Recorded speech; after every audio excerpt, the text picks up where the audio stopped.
So we are slowly getting to the end. The last panel will be focused on urban mobility. There has been a lot of changes in the urban mobility sector in the last couple of years. So this panel will be focused on the technology side of urban mobility and how it's changing our way we move in the city.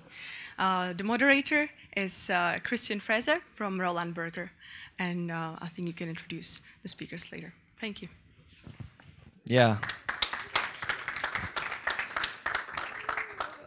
A warm welcome to the third panel. I'm actually really impressed by the event so far, just to take a small summary so far. Really good that we started on open data, I think, then we moved up a little bit, zoomed out and spoke about civic innovation, and now I'm really happy that we take it to an even broader level, speaking about business models, speaking about technology, and how the way we move in cities is changing. I'm really happy here to have Peter Preuss. He is the innovation owner, urban mobility at Nokia. He's a true industry expert with 15 years of experience on his shoulders. He actually started at the RMV, which is another local transport authority in Germany, so organizing all public transport, and he was responsible there for introducing new routing and ticketing services there. Then he took this experience, brought it to Nokia, and is now innovating at Nokia their mapping and location intelligence business. So really warm welcome to Peter here. Next is Maxim. Thanks for also organizing this whole event. He's the CEO and co-founder of allryder.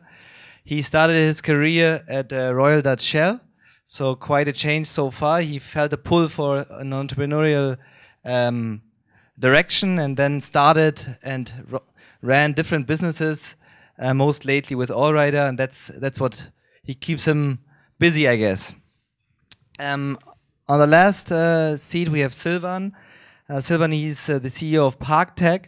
It's a crowdsourced social parking app that helps us finding free parking spots around us.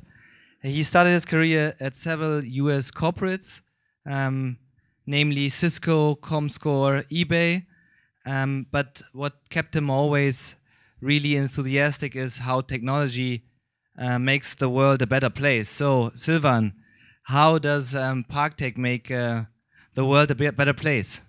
We find your parking spot, simple as that. So 30% of urban traffic is parking search related, and that parking search traffic accumulates roughly to 1% of the total global fossil fuel emissions. So it's a pretty large challenge, and if you think about the lifetime of a car, it spends roughly 95% of its lifetime being parked. So it is a significant element of the urban mobility life cycle, so to speak, and more specifically, it's literally the last mile of any drive you make. So, pun. And what we do is we turn smartphones into parking sensors. So basically, we take the movements of a phone and we can predict and detect in what stage you're moving currently, if you're on a bicycle or if you're in a car. All those data is being analyzed on your device, so we never get any of those data.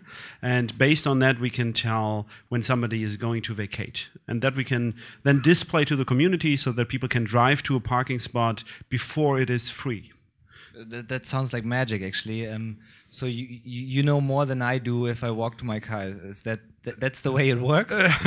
So it's not really magic; it's algorithms. So it's machine learning, and sometimes it does feel like the black magic of what's happening currently with big data, but it's not really magic. It's just really hard work. That's great, because I think always if we take it to the question of this panel, like the way we work, because parking in the end is, I guess, the one element in door-to-door travel that is only annoying, right? I mean, I just have to drop my car. It's nothing I enjoy, and you help me with that. Yeah, completely agree. I mean, parking is not sexy. Solving parking is pretty sexy. So that's why we actually set out to do exactly that. And we're using smartphone technology. So sidestep a little bit.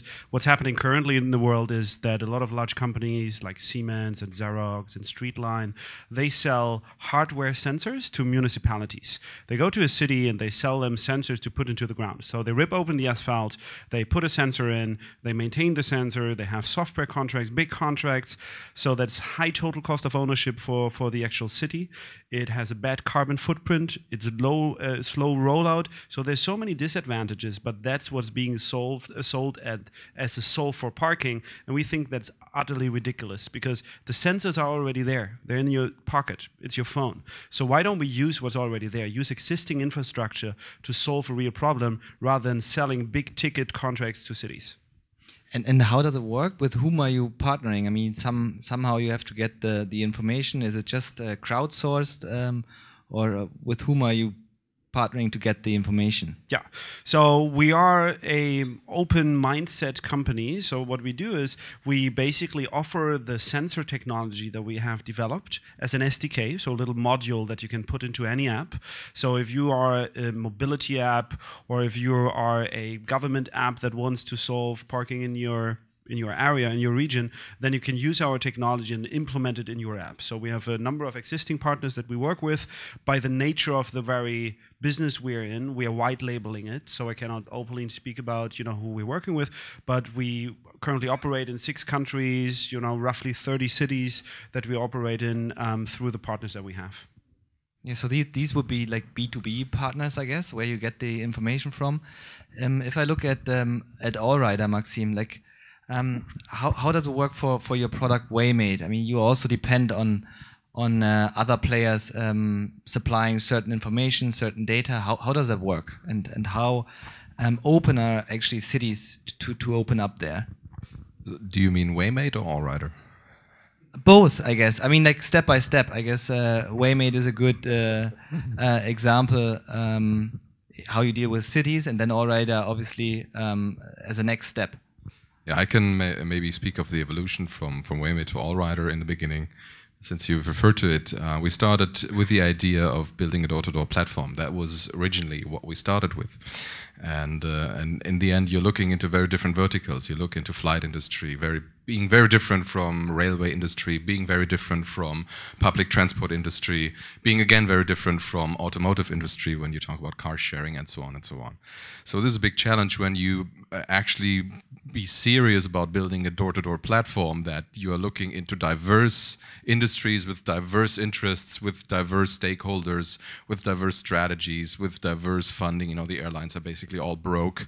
And so that was the beginning with Waymate. And in Waymate, we went to all the agencies, to Lufthansa, to Deutsche Bahn, to all the bus operators to actually get access to their data, aggregate it on our platform, and give a solution to users. So that's what we started with originally. Now, if you want to do a door-to-door platform, this also means you got to have service within the cities. So in Berlin, Munich, blah, blah, blah, and not only have the public transport, but also car sharing and all that sort of stuff. Now that's when we, I think about 1.5 years ago, had a side project which we called Waymate Local. It was basically an iOS app, which was the early version of allryder. And it had public transport. One of the very first ones we started cooperating was Alexander Pilz from the VBB. And we had to deal with Drive Now and Car2Go. And we already sensed the difficulties working with 2 major German automotive companies that are rivals.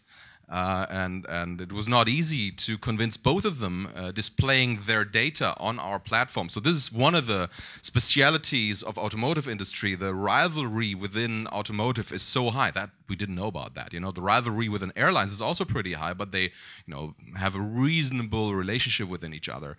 The kind of competition within automotive was very new to us to experience. So, but when we launched Waymate Local, the early version of allryder, we saw that it really took off, that there was organic growth. People came to us saying, hey, this is very interesting data. Can you elaborate on that?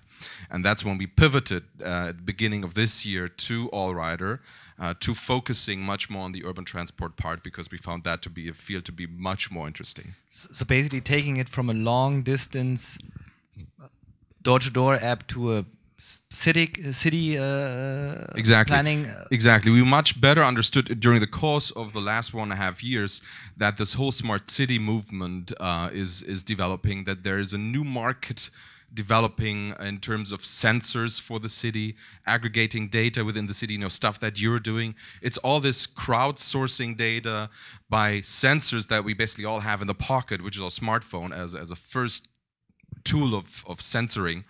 And we found that to be a much more interesting market in contrast to going into competition with Kayak, Skyscanner, and all these meta aggregators that are on the long distance. So that was the reason for the pivot. This sounds really, interesting, especially because yes, Germany is a pretty big country, but our cities are comparably small if you look out even in Europe or in the world.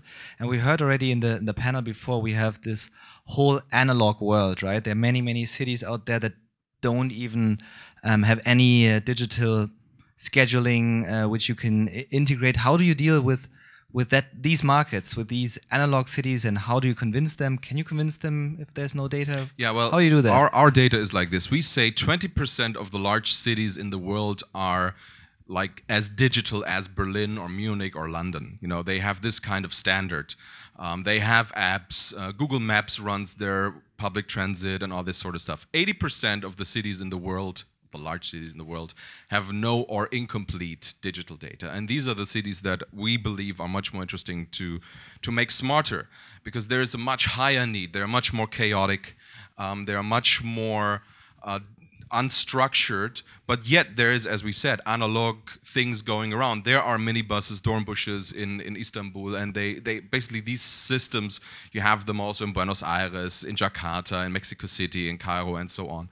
So for us, understanding public transport in our core market here in Europe was our first step, and now second step is addressing emerging markets and integrating these modes of transport that are analog. And you can make the math. It's crowdsourcing, it's using sensors, it's using smart people to make the city smarter in the end, and getting the data from the people, because they themselves feel an urge to make their city smarter. They know that it's unstructured, they know it's chaotic, and if you show them an app like allryder or any of our competitors or the VBB app, they say, yeah, we'd like to have that in Istanbul, or we'd like to have that in Jakarta.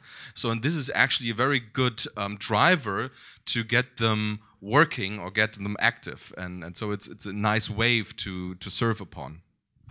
Yeah, if I mean, like, shouldn't Nokia be like, especially like supporting this? I mean, like increasing information about cities. I mean, like, Peter, how do you look at this conversation and making cities smarter with the products you have? Well, I actually see two potential partners here, right next to me.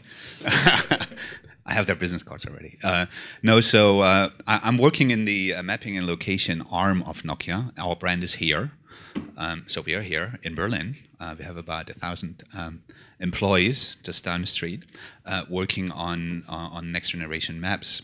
And traditionally, we have been working with car manufacturers for 2 or 3 decades or so. We've provided map data for in-car navigation systems.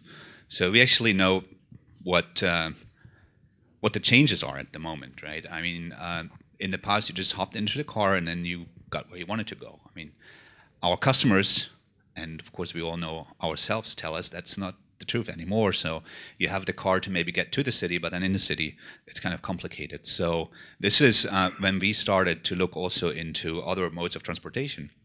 And I personally worked on our transit product for the past 5 years. Well, we have been able to aggregate about 1,300 sources around the world, but basically in the major cities. So we have 870 cities covered with public transport data. But if you map this globally, then you see it's basically covering the major cities in the world. And so for public transport, that crowdsourcing approach is a very good one. During the times when we were still owning our own phone business, we had obviously a source also for censoring, but that is not with Nokia anymore. So we are now looking for partners that actually help us to crowdsource data in those cities and regions where we don't have it. And that's only for public transport. The same is for parking, right? So parking is a very valuable business also for the automotive industry, because although they're all competitive, they of course want to provide the best solution to their customers. And I think here is a chance where we, as a white label product, can help to get the same services, maybe with different prices or with different cars, into the user's hand, and then also not only having it in the hand or in the car itself, but also bringing it into mobile apps or bringing it on the web. So that is what we're looking into at the moment. I want to ask one maybe stupid question, but that's what I hear very often. So if you discuss maps and navigation, isn't Google taking it over anyways? Isn't Google Maps anyways the first choice for everybody? And they're so strong, they have so much money, they just beat you up. So how do you deal with that? What do you do to get your keep your competitive edge and innovate even further so that that's not gonna happen? Right. I mean, I can talk about business now. So our revenue last year was 1 billion, only with maps and content.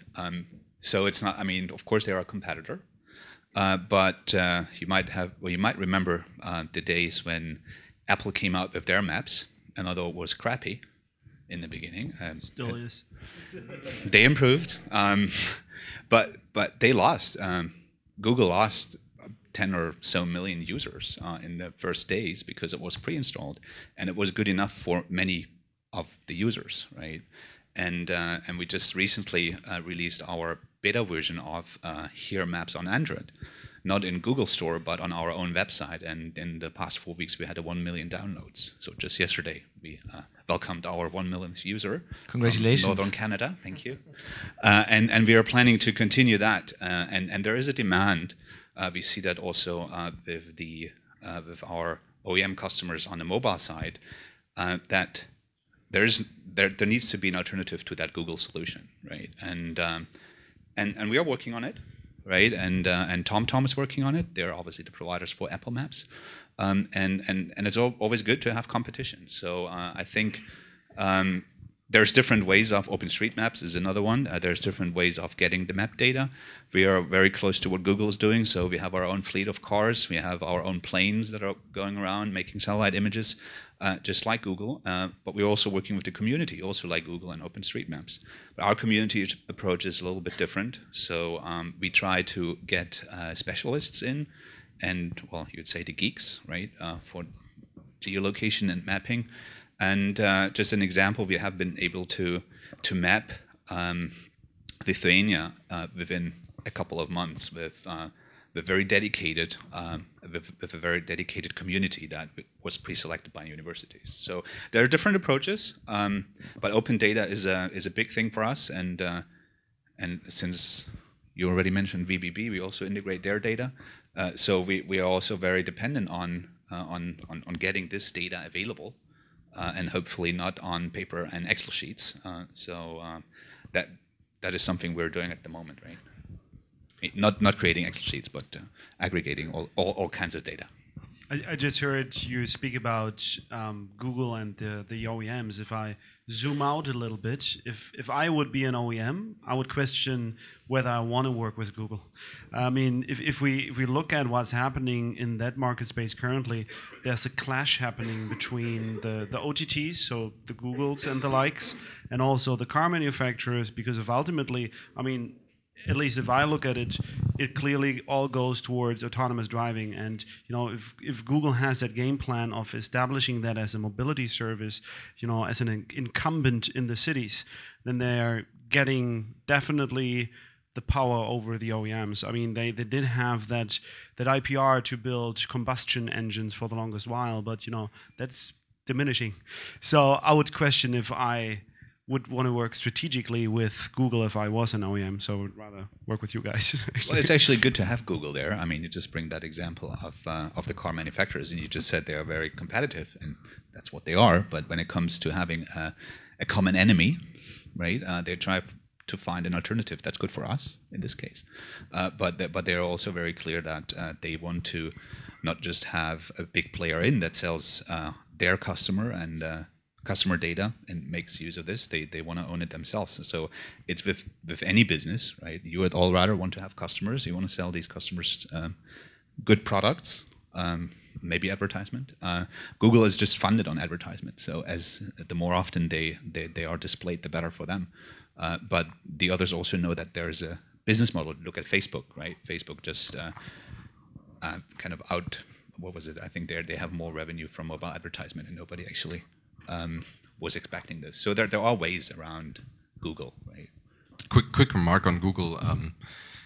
Very interestingly, I mean, we're a civic startup, not e-commerce, and the German startup scene is mainly e-commerce, as we all know, the German internet startup scene, let's put it this way, to be precise. Most German investors we spoke to in the last 2 years, honestly, one of the first questions was to our business, isn't Google doing all of that?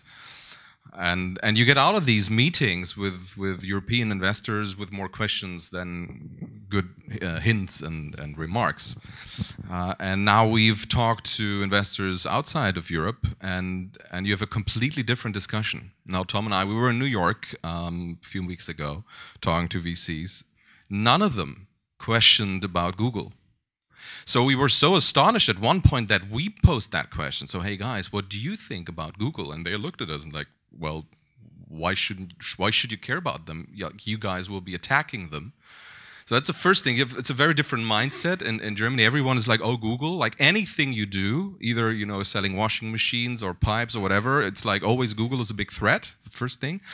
So in the US, that's not the perspective. And the second thing was we came home with very good understanding of what's going on in that market that we're in. So we had really good VCs telling us, market expertise, telling us this is happening in mapping industry. These startups specifically will be attacking Google on that and that and that edge. These guys will be attacking Apple and that at that edge.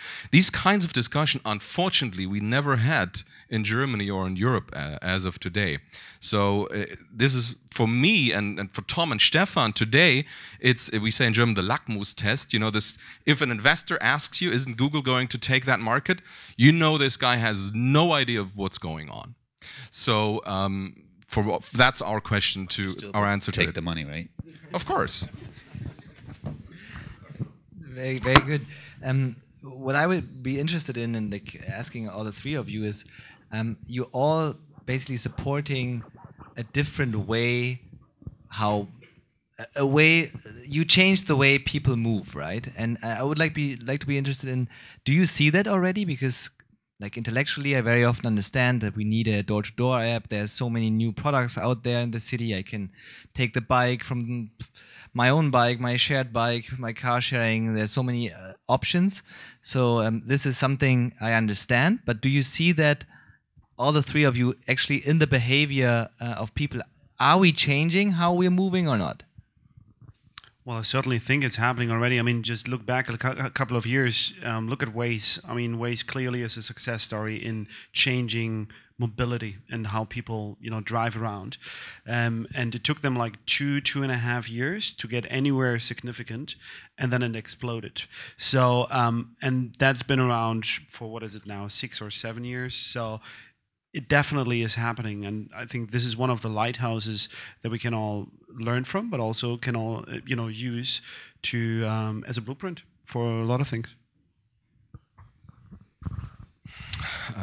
Well, first of all, you have to know that the allryder app that you see is just one piece in the puzzle of what we're doing. I mean, we're building an urban transport cloud, and that's the mission. And part of that is that we have this app, and that has several purposes. But what we can see already is the better you inform the people about what's going on in the system, the more they adapt on it. So a few weeks ago, there was this strike of the S-Bahn here in Berlin, and we heavily informed our users about what was going on and what other modes of transport they could take alternatively. And so specifically in these, of course, crises, anyone is open to information that is being spread towards them.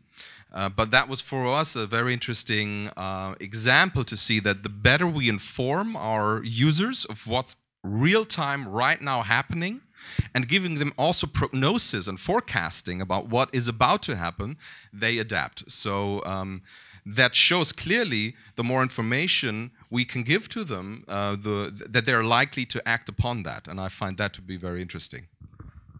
Yeah, and I agree to that comment. I think if I look at the statistics of how our applications and services are used, you will probably not see it in a kind of big percentage. But still, I mean, giving the people the tools and making those alternative modes of transportation available or actually visible to many people, that is the important part. And I think it's interesting that the BMW and Daimler and Kia and you name them, they all have, and Renault, Citroën, they all have their car sharing schemes, and I think that is, if you look at the numbers again, I mean, it's maybe 1% of all German driving license holders and 0.3% in the US. But the growth is, and I just talked about this with Shaka, I mean, the growth is just outrageous, right? And that these big players are entering the market is interesting because it shows that their mindset also needs to change, right? It's this whole e-mobility, and this is kind of how do I sell a Mercedes in 20 years from now? The car ownership is not like it was maybe with my generation today, with all the people growing up, right, in the bigger cities. It's not even worth having a car anymore, and that's why they are so successful in they meaning car sharing operators in cities like Berlin. But we also have to be careful not to take this over to the rest of the world. I was telling this my engineers that, oh, we need to have car sharing. We need to have car sharing. I said, yes, in Berlin, yeah. But look at the other cities. But I think it's coming, right? And it helps to have data available that actually proves that, and more applications so that users can actually make a choice. I recently had a conversation with a car manufacturer, and as a sidestep, it reminds me of that because the conversation was about should they worry about changing consumer behavior. You spoke about, you know, are we changing them currently? I think it is happening, like I said before, and specifically if you look at what's happening in the market space, then right now a lot of people will say they need to open up, they need to have an open ecosystem where people can develop apps for in-car, and what you get from the car manufacturers very often is they cannot do that because if they need to control the user experience. So if something doesn't work, you would blame the car. And I think that's utterly wrong because, you know, I heard the same story before, and the companies that said the same thing are called Siemens and Motorola and Nokia when it came to handsets, you know, controlling the user experience on the phone. I think is not like that. If, for example, today your car tells you that there's a traffic jam and you should take a reroute, then you follow that, and if the information was wrong, you blame TMC. You blame the information. You don't necessarily blame the car. So probably the truth lies in the middle, as it is with most things. But the element that you get from some car manufacturers is surprising to me, that they still, you know, continue repeating this paradigm, which is probably not as true as they think. But then if we look at the way it should be symbiotic. So having, you know, good quality services that might be curated, that might be, you know, quality controlled, as you are working as a developer on iPhone currently as well. I mean, there's a lot of quality control going on. And you cannot, you know, do anything you like. They have a big review process. You know, everybody knows painfully, I guess. So so therefore, I think behavior is changing.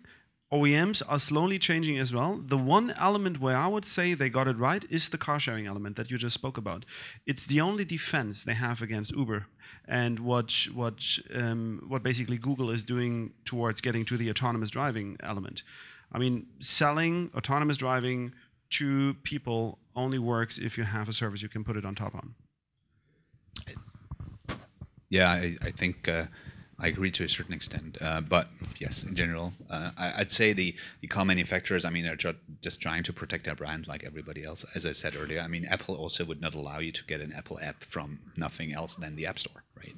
So, and that's the platform, and I think that's the direction that also those manufacturers are going, and that cities should also go, kind of provide the services so that traveling around in the city is getting smarter. I mean, the automotive industry tries to have the car as a platform, right, and as a part of a puzzle, and they're looking also into how can I reach out to alternative modes. So if I am a Mercedes driver, then then I might know that smart is part of Mercedes, and when I'm not having my car with me, I might be happy to actually book a car to go somewhere else. So I think they're also looking into the whole travel chain, and they're also learning, since the whole society is learning, that this behavior is changing, and they are adapting. Maybe not as slow as you guys, but they're engineers, right? They're good, solid German engineers.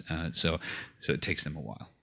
But I can prove that they're really looking into this. Like with Toll Collect, for example. It's already 10 years old.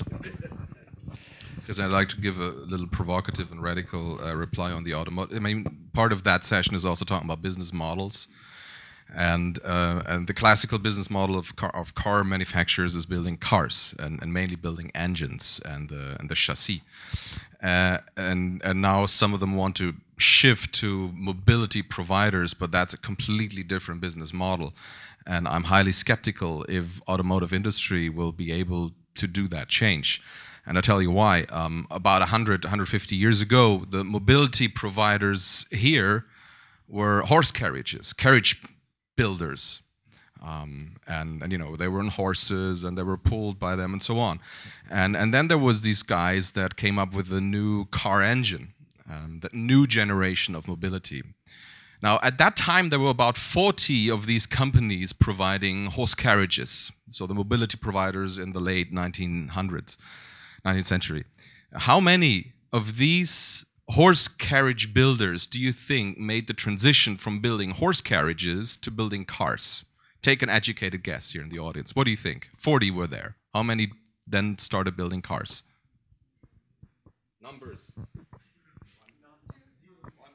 Who says one? So you got the jackpot. It was one. The company was called Borgward, and it went bust in the 60s, I think.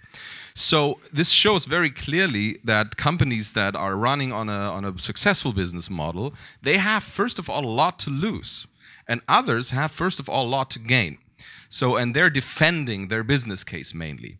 And to be sorry, I mean, if we're running into a crisis, what will happen? All automotive companies will hire guys like Christian from Roland Berger to restructure them. And the core sentence that Christian will say is, focus on your main business.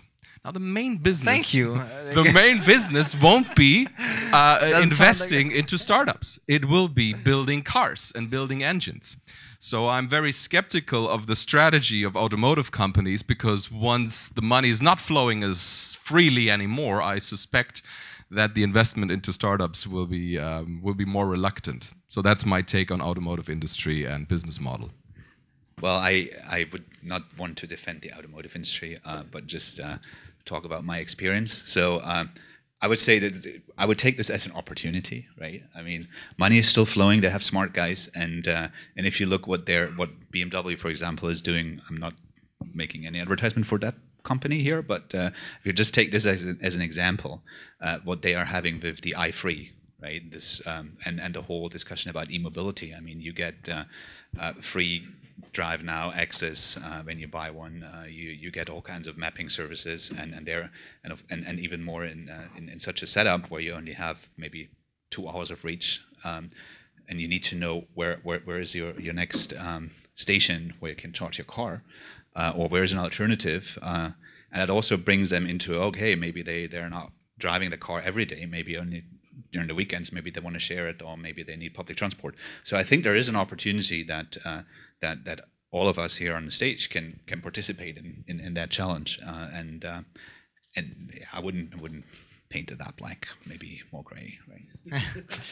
But I think it's a good point, and I think you guys should actually kind of play the drums and say, hey, guys, we have something, and we have had this discussion. I mean, they're still close with kind of opening up and understanding that there are different business models. I mean, I've been working, and you mentioned this at the Rhein-Main-Verkehrsverbund, what is basically VBB for Frankfurt, and that was in the early 2000s, and man, it was hard, you know. No, we don't give our data. We don't give that to the users. And why in the internet? And then we have Fahrplanauskunft. Okay, cool. Yeah, let's have Fahrplanauskunft. But we don't give it to anybody else. And now, I mean, we see that. And luckily, here in Berlin, you have a really good example. VBB opening up the data that is, of course, collected with tax money, right? but then it should be also available for others to build services on top of that. And I think that is, when we come back to the business models, this is where people need to be creative. When I have such a source, I, of course, would not like it if I give my collected data to somebody and he just resells it. But what is the service that I can build on top of that? Yeah. And you guys started with it, right? So, and that is maybe. Peter, you make the perfect loop, because actually, Thanks. what I like to my last question to all of you is, I mean, close the loop a little bit from the open data in the beginning, and now what you just said, giving it out to other players. You don't like that. How do you see that new startups, new businesses take actually your data? Like of the 3 companies we have here on the stage here, what's the next big thing that's built on what you provide? I'm going to answer that, but before I want to comment on what has been said before, and a little bit I want to speak positively about cities, and sometimes they also need to protect what's happening. So what I'm saying is, not everything that can be done should be done.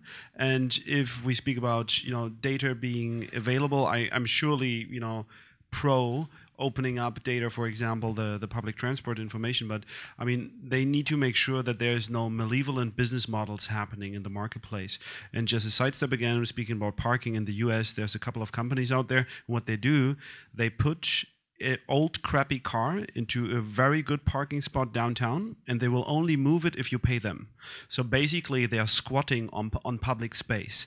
I mean, clearly that's not a fair business model, because of ultimately that makes you pay for a parking spot 3 times. You pay through your taxes, you pay through parking fee, and you pay some private company for providing the information. I mean, clearly a municipality should not allow those business models to happen. So that's not to compare that in any way with open data, but I think there's a limit to things, obviously, also. And now, speaking about open data for our case specifically, so one parking spot can only be taken by 1 car. So we always need to have a balance of who we are providing the data to. There's some element of the value of that parking spot and what we get back for it. So having a system that is alive, a crowdsourced parking spot system, is all about balance. So if we find partners that contribute to growing the inventory, but also consume from it, they're very welcome. So having said that we are an open mind, DNA startup, we definitely love working with anybody who wants to contribute to that vision. I strongly believe that we're running into a sensor-driven economy and sensor-driven business cases. And anyone here in the audience, I can just highly recommend to take a look at 2 startups that I'm just thrilled and that just completely blow off my mind. One is called Place Meter and the other one is called Premise. If you take a look at Place Meter, they encourage you to install a sensor, like a smartphone, in your window at certain places, and they pay you money because they want to monitor, how much traffic there is at intersections and all these sorts of things. So what does that show? 2 things. First of all, sensors will be rising like crazy in the next coming years, and secondly, there is a business model for you as a person, as a citizen behind it. You'll be making money by giving your data. The business model of Google basically today, getting your data and making money out of it without any reward for the people feeding the data into it, is, I think, in the next decade coming to an end. There will be a business model behind it. The other one is called Premise, and they kind of give you tasks, and you should take like pictures of certain hospitals or intersections, stuff of like data they want to gather, and they reward you. So I think there's something happening, and this brings me to the next point. When I went to business school, like I had to learn this kind of, there's B2B businesses, there's B2C businesses, there's even B2P, public administration businesses. I think that's a concept of like the 60s, 70s, like that's a 20th century concept, late 20th century concept.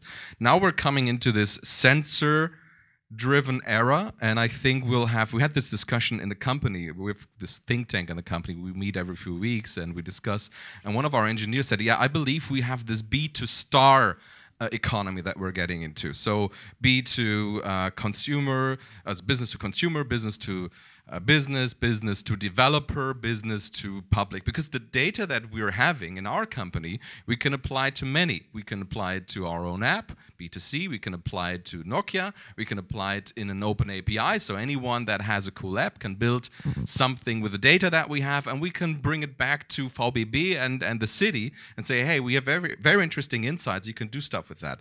So I strongly believe we have a shift in kind of economic business models. Usually when you're in that shift, you don't realize it. You usually realize it at the end of it. You look back, hey, look, there was a shift. I think we're right now in that. So what can I add? Yeah. World of sensors, sure. Yeah, map things.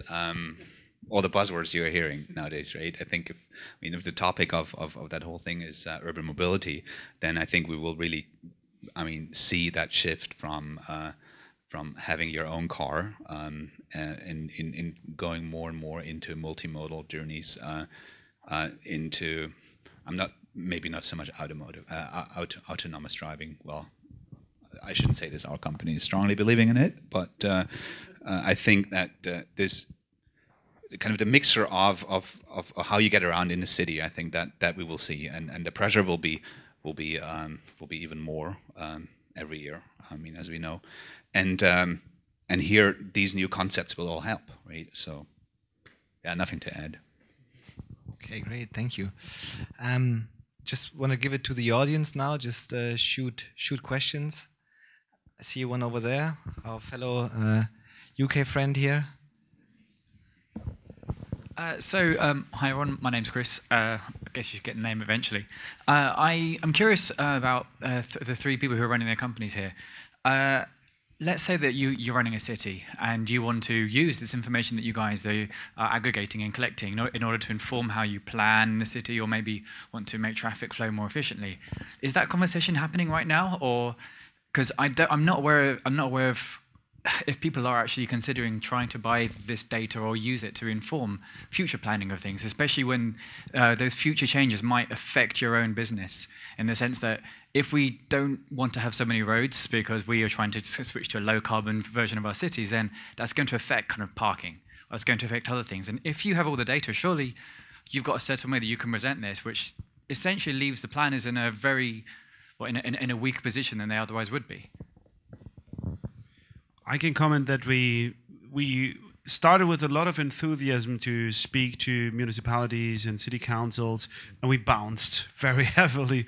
So, probably it's about our inability to understand who to speak to, and simply we went where it was easier for us, which is the startup world, and implementing our sensor technology with other people that already have apps and that understand urban, mobility apps and building them. So, would love to. So let's exchange business cards later on. But we don't really have a lot of public contacts currently. I don't know what's. Now it's as Julia said in the first session. There's this development. I think it'll take some time towards city as a platform, and as long as that is not happening, I think the discussion is always limited to some key stakeholders. We had the discussion here already. It's always some key stakeholders, but then they have to go back into their organization and find majorities again. So yes, there are of course these people. There's tendency that's of course younger people. You can talk to them. They like these ideas, but I think it's an evolutionary process. In the next decade, I think there will be an ongoing flow of information between a city platform and any other player that plays a role in smart cities. And from our part, of course, we're very open to that. We want that. We're driven by an idea and not only by money. So therefore, we want to make that city smarter in the end. So yes, there are these people, but not enough. That would be our understanding. Well, I think it is unfortunate that city management has a lot to do with politics, and that's also the challenge, right? So if you want to, but at the same time, you have to understand the mayor or the cities. They have so many tasks to take care of at the same time, right? A mayor has 40 different things. He has to take care about schools and about whatever the greenness of the city and all that. And then somebody comes there and talks about please provide us with data or put sensors in there, and it costs you another $1 million or something. So I think, but the pressure needs to maintain. We are having conversations with a lot of governmental bodies that we can obviously afford this, and we have even a person that's only doing this, and companies. And the problem here is that that other companies out of the valley that compete with us, they have in Brussels alone, they have 40 or 50 people, right, just to talk to influence there, and that I don't know how we can break it. Maybe one way is to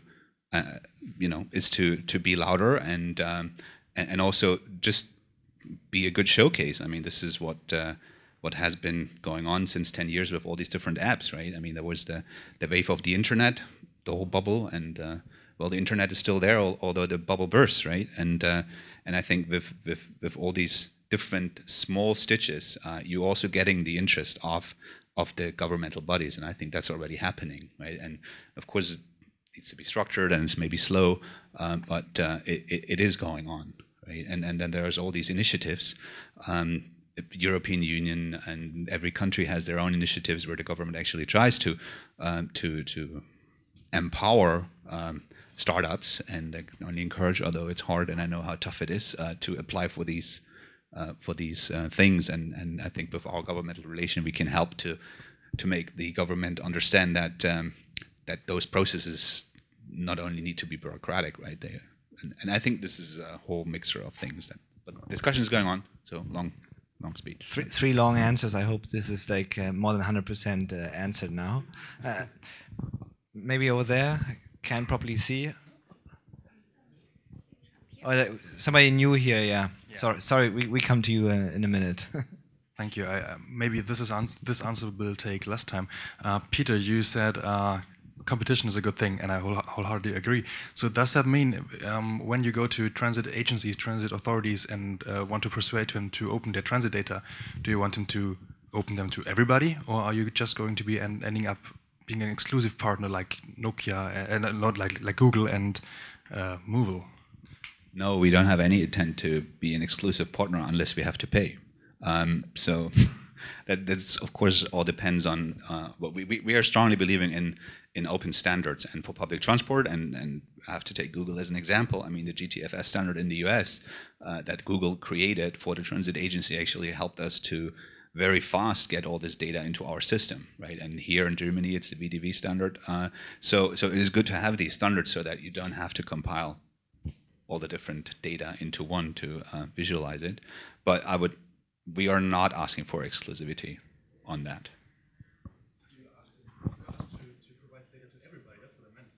He's asking if they asked to provide data to everybody. If we are going to the cities and tell, hey, give it to everybody, maybe not as active as that. Very, very political answer here. Okay. Okay. If you really want to challenge Google, think of cyclists as your customers. Oh, we are thinking about them. Yeah.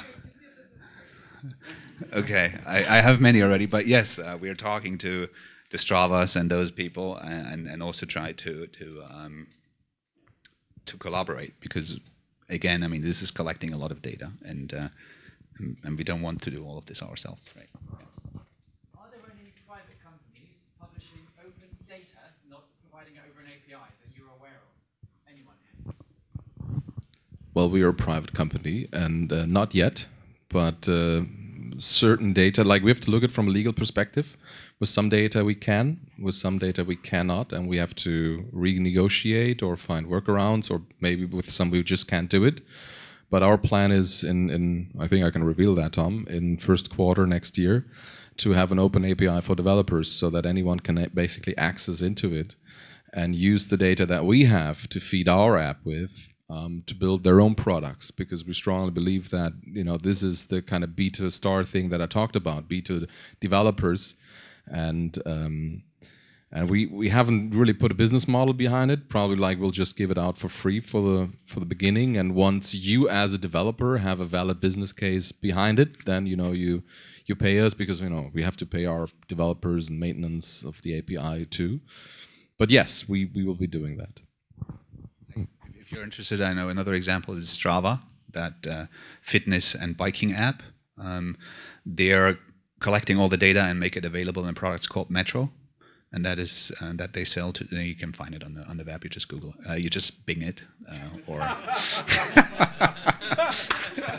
So yeah, so that and they're actually creating a business model around this to support the cities to decide where they should make bike paths and things like this. And I think and that's good to see that. Yeah.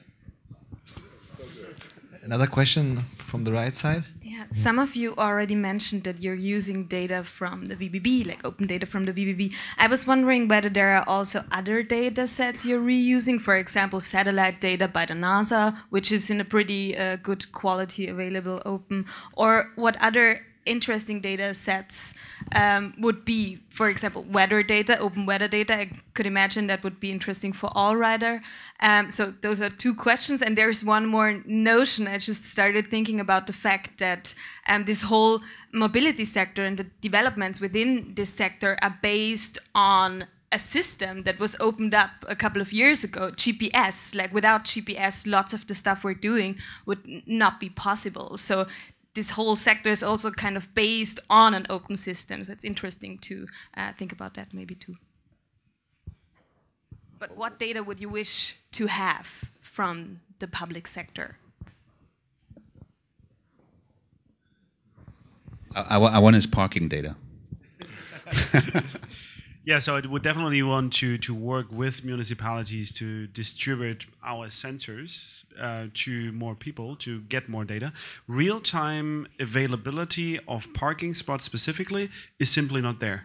So even the cities don't have it. So therefore, I mean, my specific case, it's, yeah, no, the sensors and the actual parking meters, you can do stuff with data, but you don't have actual vacancy information. So therefore, for us, it's a very specific case.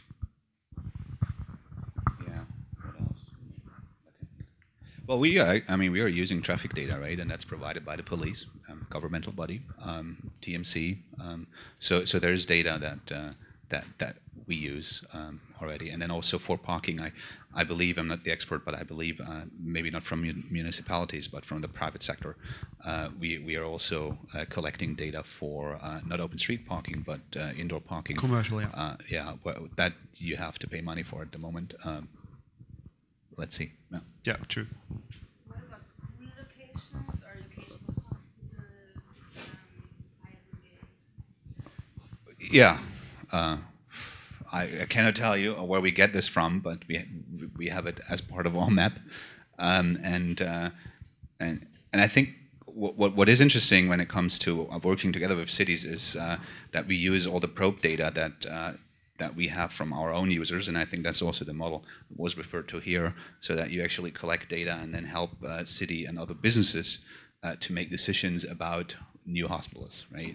About new parts of the city, about capacity planning for car sharing, for example, or bike sharing, where you have this predictive traffic and probe data, history, historical patterns, and all of this that you all throw together and in one big algorithm. And then you conclude something from it. And I think here we are going more and more into a cooperation, not only with cities, but also universities are more and more interested in this. That creates more questions here on the right side. I guess we have one more. Me then. One more question. You've been talking about improving the city and about using your business models to improve the city. And I think this works perfectly for Berlin. Now, I'm coming from a less developed part of Germany, namely the south, and Car2Go is going to pull the plug on my city by the end of the year. So how do you make sure that improving the lives of the people in your city does not only cater to those who can afford it and who are therefore part of your business model and who are digitally literate and, well, monetarily well off? So access is a challenging topic. I mean, we've been asked before, for example, are we not creating exclusivity for public good, for example? So if we show data and we show those data to people who are digitally literate, so digital natives, and then the digital immigrants, they cannot get that information, so they cannot park anymore. I mean, It's a very big question. So it's the same thing with universities, for example. I mean, usually the people who go to university come from families who have a background in university. Then there's programs like BAföG, which is public money from the German government being spent to attract people to go to university. And who does usually get it? If you look at the statistics, the people who went to university before. So I mean, it's a very big question. What do we do to change that? I mean, we are an open platform as such, an open product, for example, and I believe if you look at how much, for example, a startup could do to change the ways the world functions, it's a very hard thing to do. I mean, I wouldn't have that answer, by the way. So I would not know what we would do to help digitally illiterate people to access digital content. Maybe we have another one because we haven't heard you so far. Another question. And you mentioned joining all the data that was collected together and creating something new out of it, and that's awesome. But who is going to do that in areas where there's no clear business model, like finding out where new hospitals should be, or there are other things?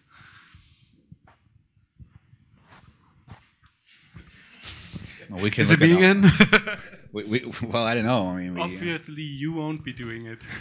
Well, I wouldn't say so. I mean, we are claiming that we are covering 197 countries with our map. So this is all map data, and what we are doing actively is to work, and I mentioned that earlier, to work with universities and local governmental bodies to actually put regional local data into our map that we are not having. So we create communities, and we know the white spots of our map, and our goal is, as our competitor goal is, to fill these white spots. So here we're working with local authorities, and then we make that available. I mean, in the internet, but then we come, okay, if you don't have internet, then what do you do with it? So, but I think that's an endless discussion. Yeah, but. I'll ask. I mean, I know that you're a coder, but are you also a coder? Are you a developer? It's a very good question from a developer, because you want a precise structure. You want something you can work with, you can work towards with. So I'm not astonished that you pose this kind of question. We have this kind of discussions in our company too. Now, what I want to reply to it is, it's a first beginning to see that people are getting rewarded for giving data into a system. This is like, it's just starting. And I think we cannot really answer your question yet, because where that leads to what kind of a business model is yet not very clear. So we're looking into, I think, very interesting process in the next years to come. And today, I think we cannot answer it. For us, we can just say, bringing sensors, or pushing a sensor-driven business model is a good bet, let's put it this way. And it's a good bet to say that people will be rewarded on it. We can already see it with the two startups I just referred to, Placemeter and Premise, and they're just the first. And it affects us too. We as allryder heavily think about this. And when are you from Ulm? Because they're pulling the plug. So I mean, yeah, I mean, if, as I said, Daimler is an automotive company, and they have different standards as they look at business models than startups. We are more bet-driven than they are. They have to have probably a valid business case within 3 years, otherwise they pull the plug. We have smaller bets, and if they're going in the right direction, then we get money from investors to move on. So we have, our bet is, yes, there'll be people using sensors, and they'll also do it because we reward them for them. That's our bet. So if that bet check mark up, yeah, that works, then it goes into the next step. So I think in the next 3 to 5 years, we will see business models evolving out of that. Today, I wouldn't know which one that is. Thank you very much, Silvan, Maxim, Peter. Thank you very much for the discussion. I think there was a well-rounded day today, starting with open data, continuing with civic innovation, and finishing up with new business models in urban mobility. So thank you for that, and thanks for the audience also for these smart questions. And happy to discuss, I guess, all the four of us more issues later at the at the bar.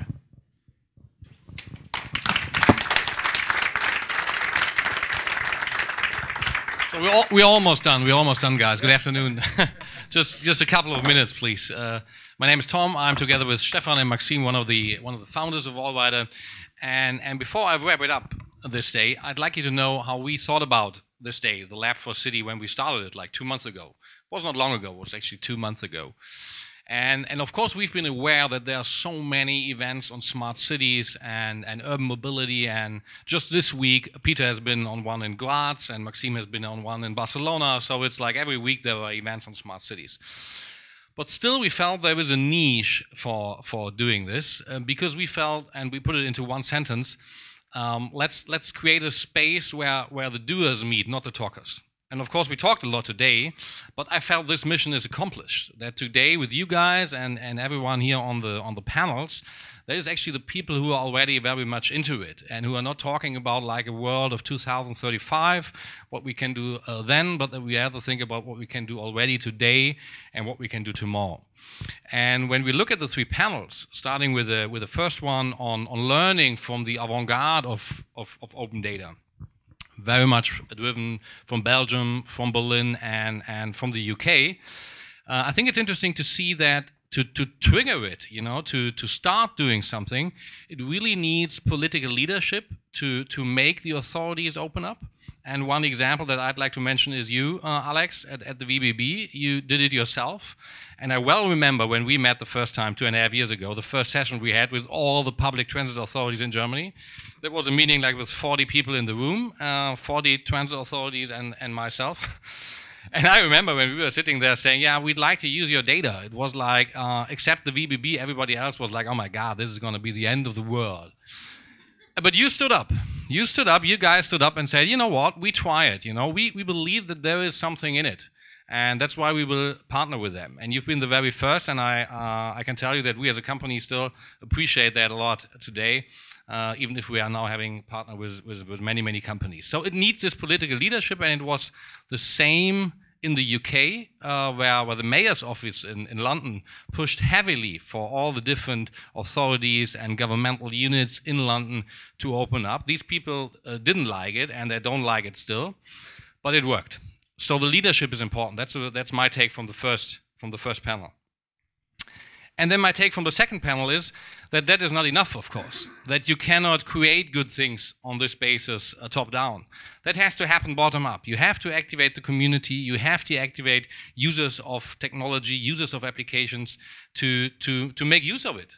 Because data itself is useless. You can have terabytes of data, and that is useless itself. You have to do something with it. You have to learn from it, and then you can create solutions. And that happens bottom up. And that was a learning from the second panel. And now from the very last, and that reflects a little to the last question. When we look back 10 years, all these business models that 3 companies are representing here today, and we are one of them, nobody thought of. So that's new already, having urban transit data as kind of a commodity that you can put into other products and that makes sense and that people are ready to pay for it. And maybe it will be the same with hospitals. Maybe there are private hospital companies who want to know where to build the next hospital, and since they spend billions anyway, why not spending some money on the insides where to put a hospital? The same is happening in London already with the firehouses. Where to put a firehouse? Where exactly do you need a firehouse? You can build all that on transit data, and I'm positive that there will be more business models to come in the future. So all 3 panels really kicked ass, I'd like to say. That was really great. And I want to thank all the panelists and the moderators today for being here. I want to thank you guys, of course, for being here with us. And last but not least, I want to thank Julia and Helene and all the other guys of the Open Knowledge Foundation who did this together with us. It's your community that you triggered, and we highly appreciate that. And when we look at the name, the Lab for City, actually, this thing was a lab too. We didn't know how this will go out in the end. Will it work? Will people come? Will we get speakers and moderators? And thanking the team who did it, actually, I can say the mission is accomplished. And on this, I'm very proud to announce that this will not be the last event. It was the first event, the first ever Lab for City. But the next one is already on the course. If you look at the wall there, we're going to go to another city. and that is Istanbul. Next year, in February, most likely, we will do the next event in Istanbul. All of you, please be very invited already. And why are we going to Istanbul? We heard that a little already today. When we look at the problems and the challenges we have in Berlin, we do see that there is even more in other cities of the world. So we want to take all the insights that we gathered in the past and today and bring them to Istanbul, a city that is younger, actually, by the way, in average, that is very digital, and where the traffic problem is even bigger. And that shows you that the Lab for City will be a series of event next year, February, Istanbul, and then we will travel around the world. And please be very happy to join us on the ride, okay? And now we have some networking. Thanks again, everybody.